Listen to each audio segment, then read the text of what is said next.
Assalamualaikum warahmatullahi wabarakatuh. Waalaikumsalam warahmatullahi wabarakatuh. Ya, selamat pagi anak-anak. Bagaimana kabar hari ini? Sehat? Sehat, Pak. Sehat, Pak. Ya, alhamdulillah. Nah, sebelum kita memulai kegiatan layanan hari ini, terlebih dahulu mari kita sejenak berdoa agar kegiatan kita hari ini mendapat berkah dari Allah Subhanahu wa taala. Mari kita berdoa sesuai dengan agama dan kepercayaan kita masing-masing. Doa dimulai.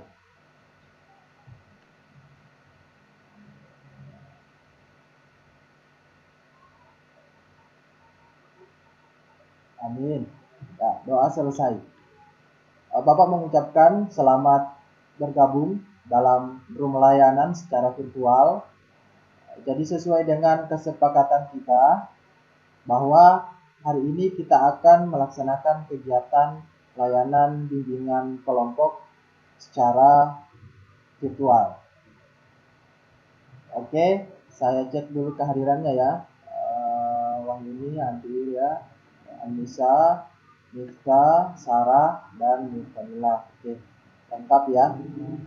Adapun kegiatan layanan kita hari ini akan membahas tentang motivasi belajar yang bertujuan agar anandaku semua mampu membiasakan sikap yang benar dalam belajar sehingga mampu meningkatkan motivasi belajar. Kita hari ini insya Allah selama 40 menit ke depan ya. Dalam kegiatan layanan ini, Bapak berharap kepada anak-anak semua untuk mengikuti kegiatan layanan dengan baik dari awal hingga akhir kegiatan. Adapun tugas yang menjadi tanggung jawab anak-anak semua adalah selesaikan lembar kerja peserta didik atau LKPD yang nanti akan saya bagikan linknya di grup kita ya. Dan ada juga lembar evaluasi. Menjawab atau ada yang ingin bertanya, silakan diaktifkan mikrofonnya ya. Bagaimana anak-anakku semua? Sudah siap mengikuti kegiatan layanan bimbingan kelompok secara daring hari ini? Sudah siap? Iya, Pak. Siap, Pak.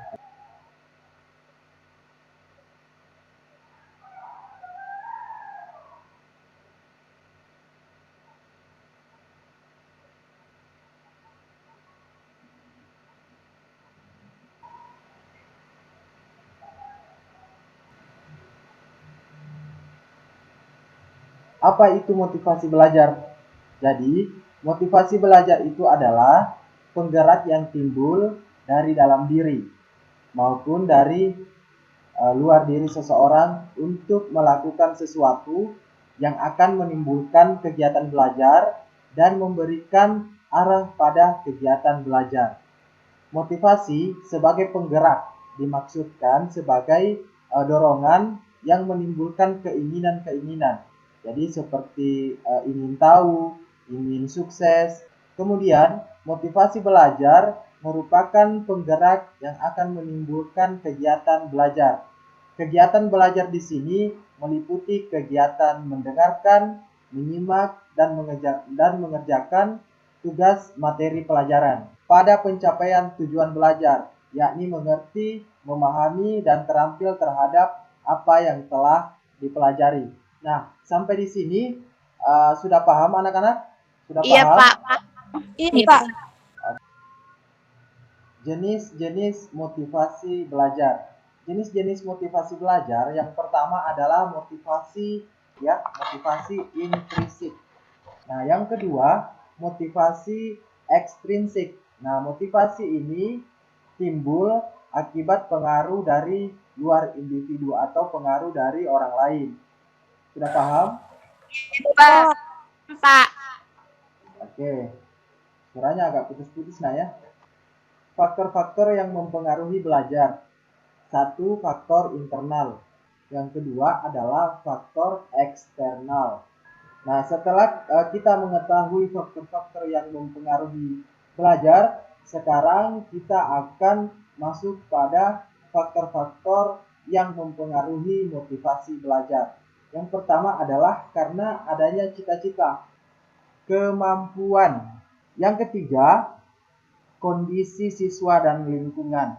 Nah, yang keempat adalah unsur-unsur dinamis dalam belajar. Nah, yang terakhir adalah upaya guru dalam pengajaran siswa. Nah, tentunya di sini guru dituntut untuk profesional dan memiliki keterampilan dalam memberikan pembelajaran maupun pelayanan. Saya Pak mau bertanya, Ya, silakan, Nak. eh, apa tips untuk belajar dengan efektif dan efisien? Kegiatan belajar kita yang pertama itu kita harus mengolah waktu belajar.